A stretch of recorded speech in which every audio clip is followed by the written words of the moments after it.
Daddy, Hmm. ginagawa mo? Nagluluto. Nagluluto ako. Babasa ako libro. Kala mo naman talaga eh, no? Pero hindi, babasa talaga ako. Diba nagpa-fasting na ako. Discipline. Mag-performance. 3 months na ako hindi na inom. Yes. Mag-performance. Tapos nagpa-fasting na ako. Exercise na sunod. Hindi kasi pwede maming ano eh. Sabay-sabay, no? Hindi. Yung pangarap mo ng maayos na buhay, tapos yung self-control discipline mo, hindi mo inaayos. Naiba mo na yung lifestyle mo. Hindi ba yung lifestyle? Naisip ko nga, mami. Ilang minutes na. 1. Naisip ko nga, mami. Nakakatamad magbasa. Tapos inaantok ka. Tapos kulang ka na nga sa oras. Tapos wala ka na nga oras magbasa. Isinisingit mo na nga lang siya sa free time mo. Tapos, paano pa kaya yung mga lagi nagiinom? Diba? Parang doon daming nakapokus design yung na oras. No?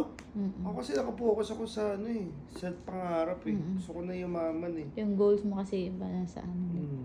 Kasi, katulad yan, mga anak ko, bago nintay nila ako umuwi, bubugbugin nila ako, lalaruin nila ako, di ba excited sila? Paano kung mag-fail ako, mami? Eh di yung pangarap nila na maayos na buhay, hanggang doon na lang din. Paano kung tinutulungan ko yung sarili ko? Eh di tinutulungan ko rin mabuo yung pangarap nila, di ba? So, yun. While you wait, learn. Pag matumal, aral. Pagkapagod, Pahinga. pahinga. Mewa 24/7. On the way tayo ngayon sa Shop. shop. Tatatuan natin yung mga may-ari ng Papa Buns. Papa Buns. Yung Papa Buns, yung bilao na 6, 5+1, di ba?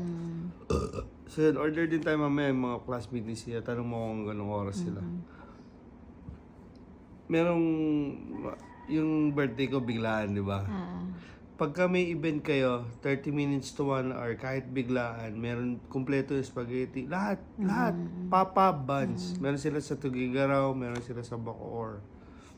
Saka very sila responsive. Yes. So yun, maraming salamat. And message, comment nyo ako kung ano yung mga libro na masarap basahin. Pero ano siya, mami? Ang bagal ko magbasa. Bagal ka Iniintindi ko talaga. Tapos ang ginagawa ko, mami, pagka may malalim na word, mga deception, timidity, audacity, ChatGPT. Yeah? Thank you, Lord. And